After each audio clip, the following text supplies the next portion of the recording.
नमस्कार विद्यार्थी मित्रांनो, पुण्यात शिकायला येणं हे तुमचं स्वप्न असेल, ध्येय असेल आणि कदाचित आता पुण्यात तुम्ही शिकायला आला असताल. तर पुण्यात आल्यानंतर काय करावे आणि काय करू नये ही खूप महत्त्वाची गोष्ट आहे. मला पूर्ण कल्पना आहे की पुण्यात आल्यानंतर काय करावे आणि काय करू नये हे ऐकणं तुमच्यासाठी महत्त्वाचं नाही आहे. तुम्हाला तुमची स्वप्न आणि तुमची उद्दिष्ट माहिती आहेत आणि काय करायचं ते तुमच्या डोक्यात नक्की आहे. पण तरीसुद्धा मला असं वाटतंय की एक पुण्यात राहणारा प्राध्यापक म्हणून, करिअर काउन्सिलर म्हणून आणि या सगळ्या गोष्टींकडे फार सजगतेने पाहणारा व्यक्ती म्हणून युवकांबद्दल एक सकारात्मक दृष्टिकोन असल्यामुळं मी जे आता काही गोष्टी मांडेन त्या नक्की ऐका. नंबर 1ची गोष्ट म्हणजे तुम्ही पुण्यात कशासाठी येताय? शिकण्यासाठी येताय का मजा करण्यासाठी येताय हे क्लिअर करा. मला पूर्ण कल्पना आहे तुमचं उत्तर आहे की तुम्ही पुण्यामध्ये शिकण्यासाठी येताय. आता पुण्यामध्ये शिकण्यासाठी येताय म्हणजे जे मी तुम्हाला अल्टरनेटिव्ह दिला होता की मजा करण्यासाठी येताय का, याच्यामध्ये प्रायोरिटी ठरवली आपण तर आपल्याला इथं आल्याचा चीज होणार आहे. आपण पुण्यामध्ये कुठेतरी कॉलेजला ॲडमिशन घेतली असेल किंवा कुठल्या तरी क्लासला तुम्ही आला असताल काहीतरी परीक्षांची तयारीसाठी.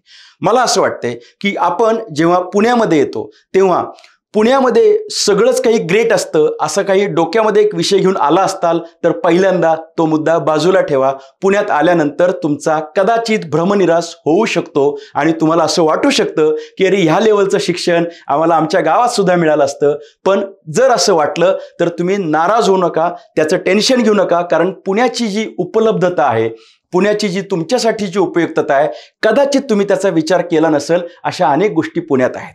पुण्यामध्ये आल्यानंतर ऐश करणं, मजा करणं, मित्र जोडणं, टाइमपास करणं, पिक्चर पाहणं, ह्या गोष्टी मला असं वाटतंय जर मनामध्ये असतील तर त्या जरा मिनिमाइज करून ठेवा. आदनमधनं आनंद आणि सुख या गोष्टी गरजेच्या जरी असल्या तरी सुद्धा आपला मूळ उद्देश आहे तो म्हणजे अभ्यास आणि आपलं ज्यासाठी पालकांनी पाठवलं ते काय करावे आणि काय करू नये आपण याच्यावरती कॉन्सन्ट्रेट करूयात.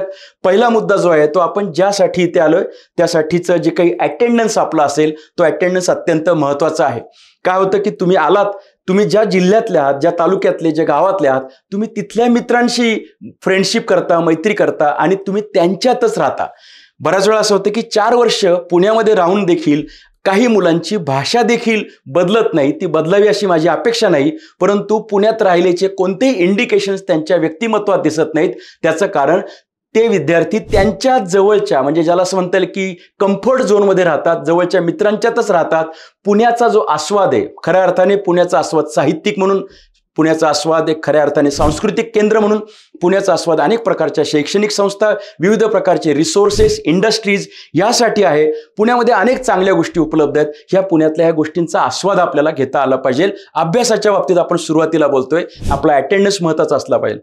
आपल्या गावाला जाण्याचं प्रमाण किती आहे हा एक मुद्दा महत्त्वाचा आहे. त्याचं कारण जे विद्यार्थी 10वी नंतर किंवा 12वी नंतर पहिल्यांदा येतात त्यांचं वय पाहतात, त्यांना होम सिकनेसची म्हणजे घरची आठवण येण्याची शक्यता असते आणि सुरुवातीपासूनच जेव्हा ही मुलं वारंवार गावाला जायला लागतात, मला असं वाटतं की वारंवार गावाला जाणं हे कदाचित चुकीचं ठरू शकतं. कारण त्यामधून आपल्याला इथला जो एक प्रकारचा कंटिन्युटीचा पार्ट चालू झालेला असतो अभ्यासाबद्दल किंवा आपल्या सगळ्या शैक्षणिक कामामध्ये तो ब्रेक होऊ शकतो.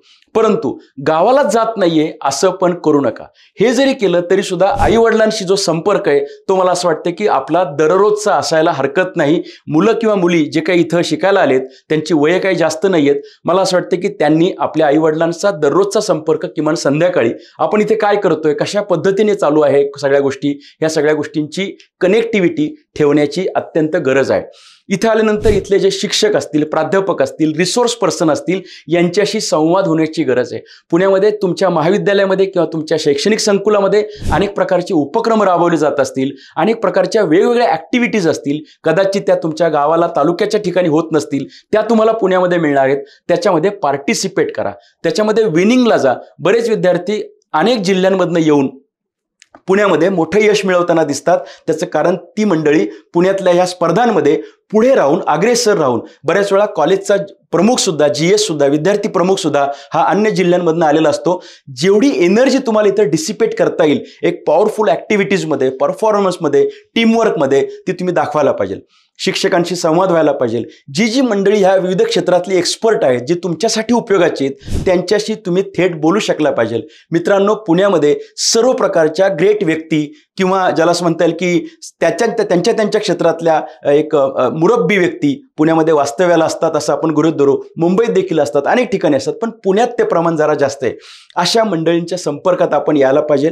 इंडस्ट्रीज, तुमच्या रिलेटेड जे इंडस्ट्री आहेत, तुम्ही काय फाईन आर्ट्स करताय, तुम्ही कॉमर्समधलं शिकताय, तुम्ही इंजिनिअरिंग करताय, तुम्ही स्पर्धा परीक्षा करताय, ज्या संदर्भातलं फील्ड वर्क किंवा जे प्रत्यक्ष पाहण्याच्या गोष्टी आहेत त्या तुम्ही तिथे जाऊन पाहायला पाहिजेत असं मला वाटतंय. ह्या सगळ्या गोष्टी करत असताना दिवसाचं वेळेचं नियोजन उत्तमपणे केलं पाहिजे. योग, व्यायाम, प्राणायाम, अभ्यास ह्या सगळ्या गोष्टींचा एक चांगल्या पद्धतीचा बॅलन्स क्रिएट केला पाहिजे. आपण जे खाणार आहोत, आपली जी मेस असेल किंवा फूड असेल, याच्यावरती देखील कंट्रोल्स असणं गरजेचं आहे. विविध प्रकारचे सण येतात, गणेशोत्सव, नवरात्र, अनेक प्रकारचे गरबा, ह्या सगळ्यांमध्ये आपण किती वाहत जातोय किंवा जात नाही ही गोष्ट खूप महत्त्वाची आहे. कायमस्वरूपी एक लक्षात ठेवायला लागेल, आपण आयुष्यामध्ये आनंद, एन्जॉयमेंट, तारुण्य ह्या सगळ्या गोष्टी आहेत, परंतु तरी सुद्धा प्रायोरिटी नंबर 1 हा आपला अभ्यास असणार आहे. आपण इथे ज्यासाठी आलोय ते इथून घेऊन जायचंच आहे. पुण्यामध्ये आल्यानंतर मित्रमैत्रिणी मिळतील, त्यांच्याशी संवाद नक्की होईल, एक मॅच्युरिटी लेवलचं एक प्रकारचे तुमची ग्रोथ यामध्ये होणार आहे आणि या सगळ्या गोष्टी अत्यंत गरजेच्या असतात. तुमच्या शैक्षणिक वाढीसोबत व्यक्तिमत्व विकासासाठी पुणे हे अत्यंत महत्त्वाचं शहर आहे. इथे अनेक व्याख्याने ऐकून अनेक वक्ते तयार झाले, इथली पुस्तकं वाचून अनेक लेखक तयार झाले, इथल्या स्पर्धांमध्ये भाग घेऊन अनेक जण चॅम्पियन झाले, पुण्यामध्ये येऊन अनेकांना नोकरी मिळाली, पुण्यामध्ये येऊन लोकांनी त्यांच्या आयुष्याचं कल्याण केलं. ही वस्तुस्थिती जरी असली तरी सुद्धा तुमच्या बाबतीमध्ये मात्र उलटं होता कामा नये. तुम्ही पुण्यात आलात आणि बिघडलात अशी परिस्थिती होऊ नये. पुण्यामध्ये आल्यानंतर करिअर एक स्थिर स्थावर करणं, त्याची एक भरारी घेणं हे उद्दिष्ट असलं पाहिजे. मित्रमैत्रिणीपर्यंत ठीक आहे, परंतु जोडीदार निवडण्यासाठी तुम्ही पुण्यात आला असताल तर मला असं वाटतं ती चुकीची गोष्ट होऊ शकेल. निश्चितपणे ऐकणारे जे विद्यार्थी आहेत किंवा मंडळी आहेत हे यासाठी आलेले नाही आहेत, पण चुकून दुर्दैवाने तुमचा जर त्याच्यात वेळ जास्त जात असेल तर मात्र तुम्ही आई वडिलांच्या पदरी घोर निराशा करणार आहात. त्यांना दुःखाचे दिवस आणू शकता. त्याचं कारण या सगळ्या गोष्टींमध्ये जर सगळ्या गोष्टी नीट झाल्या तर हरकत नाही, पण अभ्यास मागे पडला, एटीकेटी, इयर डाऊनमध्ये तुम्ही अडकून पडला, आई वडिलांचे पैसे तुम्ही घेताय, अनेक वर्षे वायाला गेलीत, अशी परिस्थिती जर निर्माण झाली तर कदाचित अनेक विद्यार्थी पुण्यात आलो आणि आपल्या करिअरचं नुकसान करून घेतलं अशी पण त्यांची रिॲक्शन राहते, आईवडिलांची रिॲक्शन राहते. आईवडिलांना दुःख देऊ नये, आईवडिलांना तुमचा प्रोग्रेस पाहायचा आहे. त्यामुळे मी म्हटलं की तुमचा दररोजचा संपर्क त्यांचा फोनवरतून, व्हिडिओ कॉलच्या माध्यमातून नक्की ठेवा. इथे जे काही शैक्षणिक वातावरण आहे, इथे जे काही उपलब्ध असलेले रिसोर्सेस आहेत त्यांचा निश्चित वापर करा. पूर्वी तर ब्रिटिश काउन्सिल लायब्ररी होती, आज देखील आपल्याला पुणे विद्यापीठामध्ये जयकर लायब्ररी पाहायला मिळेल. अनेक प्रकारचे सेंटर्स, नॅशनल लेवलचे सेंटर्स सुद्धा पुण्यामध्ये उपलब्ध आहेत. निश्चितपणे त्या सगळ्या ठिकाणी भेट द्या. पुण्यामध्ये उत्तम खाद्यपदार्थ मिळतात, त्या खाद्यपदार्थाची सुद्धा चव घ्या. असं आपल्याला करायचं नाही की फक्त शिकायला आला होता आणि तसाच निघून गेला.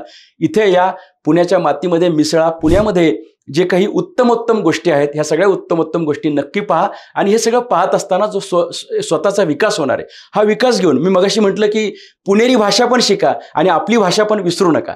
म्हणजे गावाला गेल्यानंतर तुम्ही पुण्यामध्ये काय शिकला तर ॲडव्हान्स या काहीतरी गोष्टी शिकलो, पण गावाला गेल्यानंतरची ती माणुसकी आपल्याला सोडायची नाहीये. याचा अर्थ पुण्यात माणुसकी नाही असं मला अजिबात म्हणायचं नाहीये, पण इथे आल्यानंतर तुमच्यात जो बदल झालाय हा पॉझिटिव्ह बदल असला पाहिजे. तुमच्यातला बदल हा आई वडिलांना खटकणारा बदल नकोय. तुमच्यातला बदल हा गावकऱ्यांच्या दृष्टीने एक प्रकारे अभिमानास्पद बदल असला पाहिजे. पुण्यात आला, स्पर्धा परीक्षा केल्या, IAS IPS, डेप्युटी कलेक्टर, तहसीलदार जर झालात तर पुण्यात आल्याचं तुमचं चीज झालं.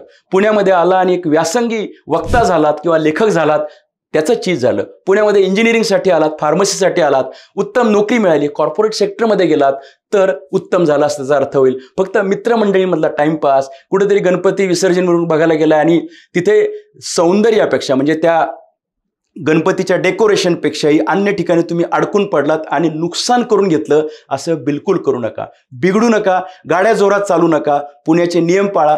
पुण्याचे जर नियम तुम्ही पाळलेत तर पुणे तुम्हाला एक आयुष्य चौकटबद्ध, नियमबद्ध आणि सुंदर आयुष्य देऊ शकेल. त्यामुळे पुण्यात आलेल्या मुलांनी काय करावे आणि काय करू नये मी सांगितलं. वेळेचं नियोजन करा, टाइमपास करू नका, आई वडिलांशी चांगला संवाद ठेवा. मी पालकांना देखील असं सांगेल की मुलं पुण्यात गेलीत याचा अर्थ त्यांच्यावरती फार बारीक नजर ठेवा असं बिलकुल नाही. पुण्यात तुमची मुलं शिकतायत, तुम्हाला अभिमान नक्कीच असेल. त्यांच्याशी तुमचा संवाद देखील मुलांशी ठेवा. पालकांनी, जे आता पालक ऐकतात त्यांनी अधूनमधून नक्कीच भेट द्या, कॉलेजला भेट द्या, शिक्षकांशी बोला, मुलांचा प्रोग्रेस नक्कीच पहा, चांगल्या ठिकाणी कौतुक करा. असा पालकांचा सपोर्ट जर मुलांना असेल तर निश्चितपणे आम्ही पुणेकर, पुण्यातल्या शैक्षणिक संस्था ज्या जिथे तुम्ही शिकताय, पुण्यातल्या जे काही वातावरण, जे सांस्कृतिक वातावरण जिथं तुम्ही वावरताय, पुण्यातले मित्रमंडळ आणि पुणेकर हे सगळे लोक निश्चितपणे अशा सगळ्या मुलांना खूप मोठ्या प्रमाणामध्ये प्रेरणा देतात, ताकद देतात. आणि मग अनेकदा असं होतं की तुम्ही शिक्षणासाठी पुण्यात आला, पुण्यातच नोकरी केली, काही काळानंतर तुम्ही इथे वास्तव्यास इथेच राहिलात आणि पुण्याच्या विकासामध्ये तुम्ही हातभार लावलात. हे होतं, हे अनेकांच्या बाबतीत झाले, हे तुमच्या बाबतीत नक्की व्हावं. कुठल्याही पद्धतीने काही वाईट गोष्ट, दुर्दैवी गोष्ट, चुकीची गोष्ट होऊ नये, जेणेकरून पालकांनी ज्या हेतूने तुम्हाला पाठवले त्या गोष्टींबद्दल त्यांना एक प्रकारे कुठेतरी व्यथा वाटेल, दुःख वाटेल. तर निश्चितपणे पुण्यामध्ये आला असताल 11वीसाठी, इंजिनिअरिंगसाठी, फार्मसीसाठी, कोणत्याही कामासाठी, कोणत्याही नोकरीसाठी, परीक्षेसाठी तुम्हाला मनपूर्वक शुभेच्छा आहेत. पुण्याचा नीट आस्वाद घ्या, पुणेरी व्हा, पुणेरी पद्धतीने बोलायला शिका, पुणेरी पद्धतीने वागायला शिका, माणुसकीसह प्रगती करा. All the best. Thank you. Thanks a lot.